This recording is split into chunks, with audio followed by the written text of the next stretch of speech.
Cantaré la maravilla que Jesús murió por mí, como allá en el Calvario dio su sangre carmesí. Cantaré. Muy buenas, gracias por acompañarme en esta ocasión. Le habla el hermano Roldán Chinchilla, evangelista y predicador de la Iglesia de Cristo en Sarchí, Costa Rica. Y hoy estaremos haciendo el cuarto sermón sugestivo. Hemos visto 3 sermones anteriores. El primero, los beneficios del infierno, dirigido a aquellos que le escogieron darle la espalda a Dios en este mundo. Aquellos cristianos tibios, a aquellos cristianos que no vivían una vida conforme a Dios, sino que eran tibios en la vida cristiana. ¿Por qué beneficio del infierno? Bueno, porque en el infierno no va a haber iglesia, en el infierno no va a haber oración, en el infierno no va a haber trabajo para el Señor, en el infierno nadie lo va a invitar a ir a adorar a Dios, en el infierno usted no va a tener la oportunidad de acercarse a Dios como la ha tenido en esta vida. El segundo sermón sugestivo tenía que ver con cosas que Jesús no podía hacer. Jesús no podía evitar ir al templo a adorar a Dios. Jesús no podía evitar sentir misericordia y ser bondadoso con los pecadores y con los necesitados. Jesús no podía evitar esas cosas en su vida. Tampoco pudo evitar que muchos que comenzaron a seguirlo después le dieran la espalda. Tampoco pudo evitar tener enemigos que lo llevaron incluso hasta la propia muerte. El tercer sermón tenía que ver con cosas que el cristiano se pierde en esta vida por escoger una vida que agrada a Dios. ¿Qué cosas se perdía o se pierde el cristiano? Bueno, el cristiano se pierde del dolor que deja el pecado. No solamente era el dolor físico, sino también el dolor emocional. En el dolor físico, cuando decidimos apartarnos de los malos caminos, del camino mundanal y pecaminoso, pues nos vamos a evitar mucho dolor para nuestro cuerpo. Por ejemplo, aquellas personas que viven tomando licor y pierden el sentido, la realidad, de un pronto a otro van a sentir que sus cuerpos van a estar fallando. Va a estar fallando sus riñones, su estómago, su colon, sus intestinos. Los que fuman, sea tabaco o marihuana, van a tener conductas también ilícitas usualmente. Los que fuman cigarro y meten humo a sus pulmones, pues van a ir dañando poco a poco sus pulmones. Y también aquellos que practican el sexo fuera del matrimonio, que tienen una vida licenciosa, una vida sexual licenciosa, van a sufrir o pueden sufrir grandes enfermedades de transmisión sexual. Muchos acá terminan también con embarazos no deseados, y esos embarazos deseados en muchas ocasiones terminan en abortos. Hijos sin padres, hijos abandonados, hijos sin padres responsables. Todo esto el cristiano se lo pierde porque ha decidido vivir una vida que agrada a Dios. No estamos diciendo que el cristiano es perfecto. El cristiano también se puede enfermar por cosas naturales, pero no a causa de conductas que dañan su cuerpo. También el cristiano se evita los sufrimientos emocionales, como la vergüenza, el tener que enfrentar a unos padres cuando aquella muchachita sale embarazada, o el muchachito deja a su novia embarazada y no tiene los medios físicos, psíquicos, económicos para hacerle frente. Entonces ese jovencito opta por abandonar aquella relación. Se acabó el amor. El embarazo hizo que el amor se acabara. Y esto el cristiano, cuando el joven cristiano vive una vida que agrada a Dios, se lo va a evitar. La vergüenza, la humillación de ser descubiertos en el pecado, el cristiano se lo evita. No así la gente que vive conforme al mundo. Así que hoy estaremos viendo el cuarto sermón sugestivo. El cuarto sermón tiene que ver con cosas que Jesús no dijo, cosas que Jesús nunca dijo. ¿No le ha pasado a usted alguna vez que alguien se acerca y le dice, mire don Roldán, estoy esperando X cosa. Y uno extrañado, incluso ponemos caras de extrañados o sorprendidos. ¿Yo te ofrecí eso? ¿Yo dije eso? De la misma manera, vamos a ver que Jesús no dijo ciertas cosas, no ofreció ciertas cosas. Y yo sé que a usted y a mí nos ha pasado. Y yo sé que Jesús en aquel día, cuando esté delante de las multitudes van a estar diciendo: Jesús, pero tú dijiste esto, Jesús, tú dijiste aquello. Y Jesús, de una manera igual sorprendida, va a decir: yo nunca dije tal cosa. A ver, busquemos en las escrituras algunas cosas que Jesús no dijo. Por ejemplo, vamos a ver, número 1, que Jesús nunca dijo que teníamos que tratar a los demás como ellos nos tratan. O sea, pagar con la misma moneda. Jesús nunca enseñó tal cosa. Vamos a ir al libro de Mateo para realmente saber qué fue lo que Jesús sí dijo, ¿verdad? En la ley de Moisés había el famoso ojo por ojo y diente por diente. Ojo por ojo y diente por diente sería pagar con la misma moneda. Pero Jesús nunca enseñó tal cosa. La ley de Jesús fue mucho más profunda. Mateo capítulo 7, versículo 12, dice la palabra de Dios, dice Jesús: así que todas las cosas que queráis que los hombres hagan con vosotros, así también haced vosotros con ellos, porque esto es la ley y los profetas. De esta regla o esta forma de hablar de Jesús es lo que hemos denominado la regla de oro. Y la regla de oro no es darle a otros conforme lo que ellos nos dan. Incluso los judíos tenían esa ley muy desgastada, porque la usaban todo el tiempo. Ellos decían: bueno, si alguien te pegó, pégale. Si alguien te robó, róbale lo mismo, la misma cantidad. Si alguien te quitó algo, tú puedes quitarle algo. Y esa era la mentalidad y esa era la forma que los rabinos judíos le enseñaban a las multitudes. Jesús dijo: eso no es lo que yo tengo para mi reino.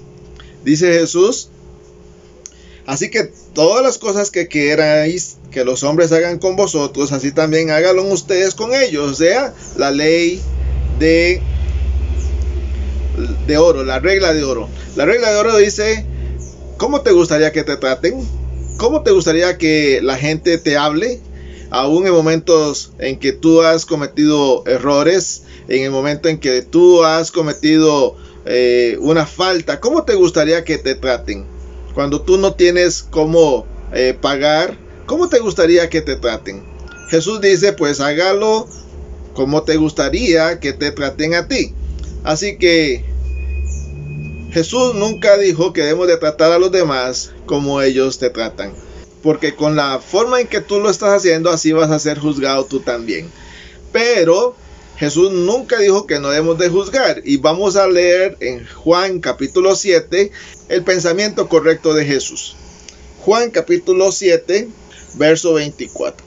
En esta ocasión, Jesús es enfrentado por los judíos. Y ellos le han tratado de señalar: ¿por qué has hecho una sanación en día sábado? No es correcto.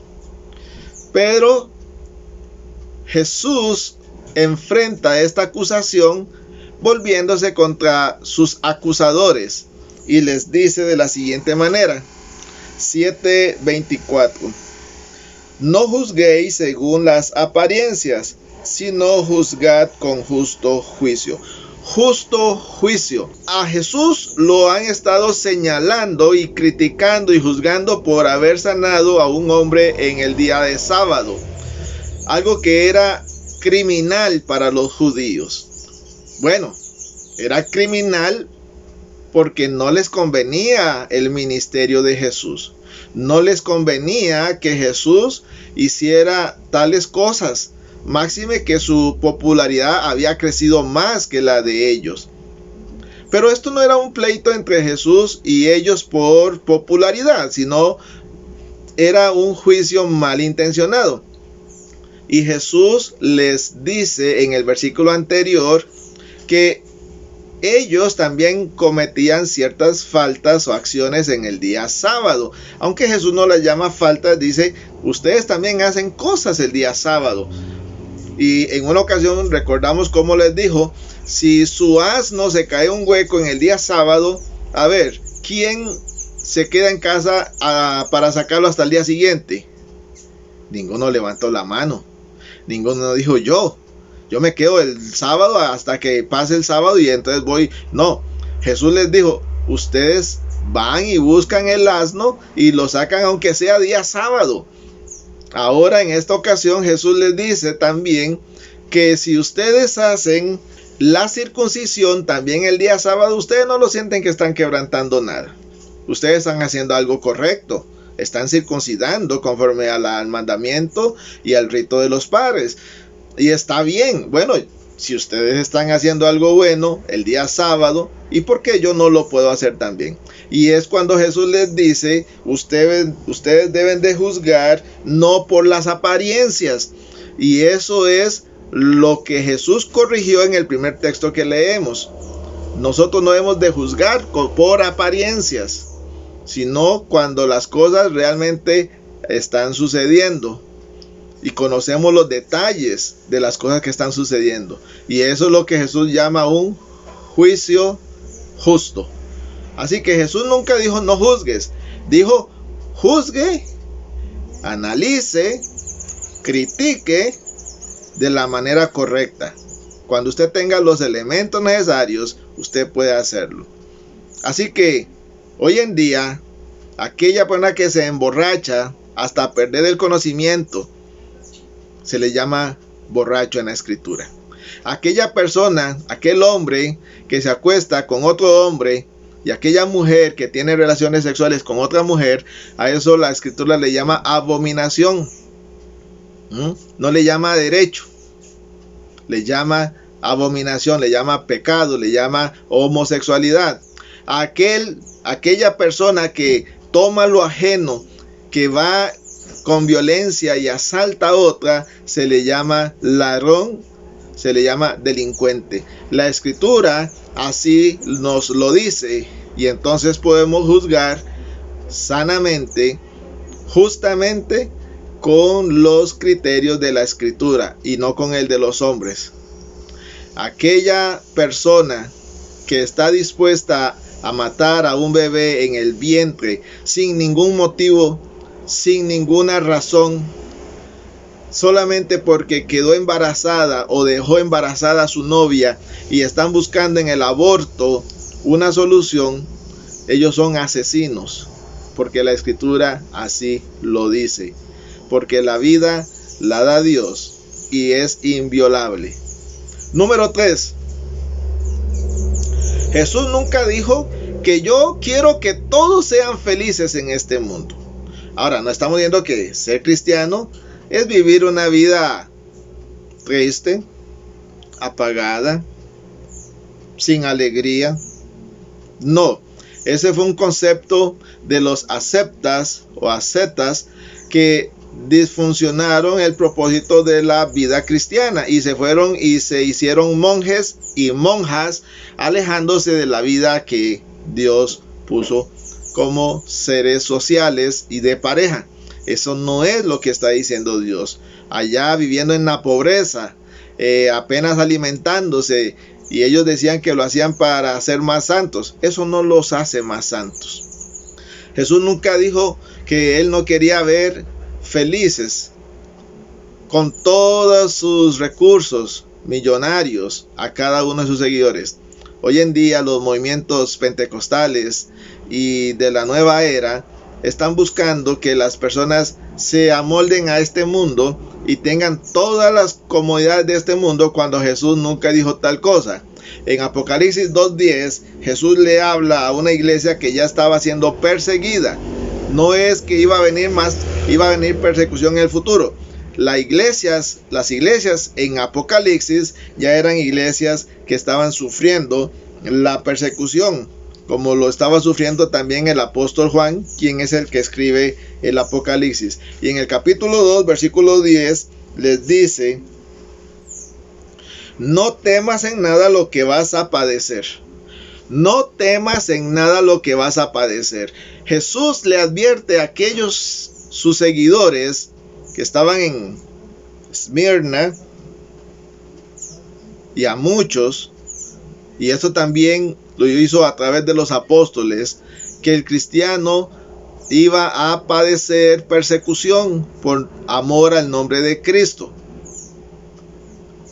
Hoy en día, los grupos religiosos pentecostales están ofreciendo comodidad, están ofreciendo riquezas materiales, pero al final el único que vive así es sus líderes, sus pastores y profetas y apóstoles. Pero eso nunca lo dijo Jesús. Jesús nunca dijo: yo quiero que ustedes sean felices. Jesús dijo: ustedes van a sufrir por mi nombre. Se lo dijo a sus discípulos, a sus apóstoles, y se lo dijo a cada cristiano en cada congregación a donde las cartas fueron escritas. Jesús nunca quiso que sus discípulos pensaran en las cosas, aferrarse a las cosas materiales y pensaran que iban a tener el doble. Eso nunca iba a suceder. Número 4.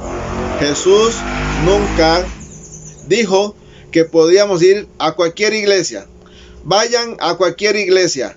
Reúnense en cualquier iglesia. Si no les gusta esta, vayan a la otra. Si tienen 3 o 4 en su pueblo, vayan y escojan la que más les guste. Jesús nunca enseñó ni dijo tal cosa. Mateo 16:18 nos dice Jesús que él iba a tener una iglesia, una sola iglesia. Mateo 16:18. Yo también te digo que tú eres Pedro, y sobre esta roca edificaré mi iglesia. Jesús nunca dijo: voy a construir muchas iglesias. El concepto que tienen muchos religiosos cristianos y tanto líderes, dirigentes como los miembros normales es de que cualquier iglesia es buena. Yo voy a una, tú vas a la otra y todos felices. Ese concepto no está en la Biblia. Jesús está diciendo en este texto: voy a edificar mi iglesia. Y la iglesia es una. Siempre vamos a leer en el Nuevo Testamento de una iglesia en diferentes ciudades, ¿sí? La iglesia en Éfeso, la iglesia en Esmirna, la iglesia en Colosas, la iglesia en Jerusalén, la iglesia en Antioquía, pero era una sola, unida por la doctrina de Cristo y de los apóstoles. Hoy en día, cada grupo tiene sus propias doctrinas, tiene sus propios libros de reglamentos, de fe, sus catecismos, y eso no lo vamos a encontrar nunca en las iglesias del Nuevo Testamento. En el libro de Efesios capítulo 5, Efesios 5, 23 al 25, dice: porque el marido es cabeza de la mujer, así como Cristo es cabeza de la iglesia. Este texto es muy importante. Dice: Cristo es cabeza de la iglesia, singular. No dice de las iglesias. Jesús no tiene 2, 4 o 10 o 500 o 1000 iglesias. Jesús solamente tiene una, y esa una tiene sus características en el Nuevo Testamento. Debemos procurar ser parte de esa iglesia única. Número 5. Jesús nunca dijo: sígueme y serás popular. Sígueme y tendrás fama. Sígueme y tendrás mucha salud y tus negocios serán prósperos. Jesús nunca dijo tales cosas. En el Evangelio de Juan, capítulo 10, versículo 10, vamos a leer las palabras de Jesús. Juan 10, 10. Dice Jesús: el ladrón no viene sino para hurtar y matar y destruir. Yo he venido para que tengan vida y para que la tengan en abundancia. Jesús vino para darnos vida, pero no es el tipo de vida que los mundanos o algunos cristianos, llamados cristianos, están buscando. No es ese tipo de vida, libre de problemas económicos, claro, si el Señor nos da larga vida, gloria a Dios. Si el Señor bendice nuestros proyectos, gloria a Dios. Pero Dios no está obligado, porque el interés de Jesús no es nuestra vida material, es nuestra vida espiritual. Nosotros necesitamos cuidarnos de esos falsos maestros vestidos de oveja, esos lobos rapaces, dice el apóstol Pedro, que vienen disfrazados con falsas enseñanzas, ofreciendo aguas mágicas, rosas mágicas, amuletos, cruces, medallas milagrosas, crucifijos, pedacitos de palma, agua del río Jordán, como si fueran cosas que nos vayan a mejorar o a proteger de las vicisitudes de esta vida. Usted debe de estar atento a aquellos predicadores del Evangelio que dicen la verdad, pero que ya hoy en día nadie quiere creer ni prestarle atención, porque han sido tan defraudados las personas que cuando se les presenta el Evangelio de la verdad, ya están tan lastimados. El apóstol Pablo también lo manifestó al joven Timoteo. Segunda de Timoteo 3:12. Y también todos los que quieren vivir piadosamente en Cristo Jesús padecerán persecución. Presta atención. Todos los que quieran vivir piadosamente en Cristo Jesús. Muchos quieren vivir piadosamente según la doctrina de aquella iglesia, de aquel hombre que está diciendo. Quieren vivir piadosamente según sus propias opiniones. Yo no le hago mal a nadie, yo no me meto con los demás, más bien les ayudo. Eso no es vivir piadosamente conforme a Cristo. Eso es vivir piadosamente conforme a uno mismo, pero no conforme a Cristo, porque ya vimos lo que Jesús sí ha dicho. Todo aquel que quiera vivir piadosamente conforme a Jesús sufrirá persecución, es lo que dice el apóstol Pablo, y se lo advierte al joven Timoteo. ¿Y usted, amado amigo, cómo vive? ¿Cómo vive? ¿Vive conforme a la piedad de Cristo o conforme a la piedad del mundo? No se deje engañar, porque un día Cristo estará frente a nosotros y nosotros estaremos buscando la forma de librarnos si no fuimos piadosos conforme a Cristo. Y estaremos diciéndole a Jesús: Jesús, pero es que yo hice esto, yo hice lo otro. Y Jesús dirá: yo nunca dije tal cosa. Yo nunca dije tales cosas.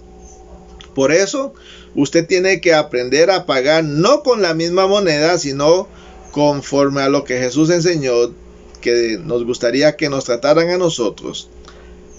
Nosotros necesitamos aprender no a juzgar por hacer daño, no a juzgar por las apariencias, sino a dar un criterio y una opinión en base a las cosas que son reales. Y entonces haremos un justo juicio.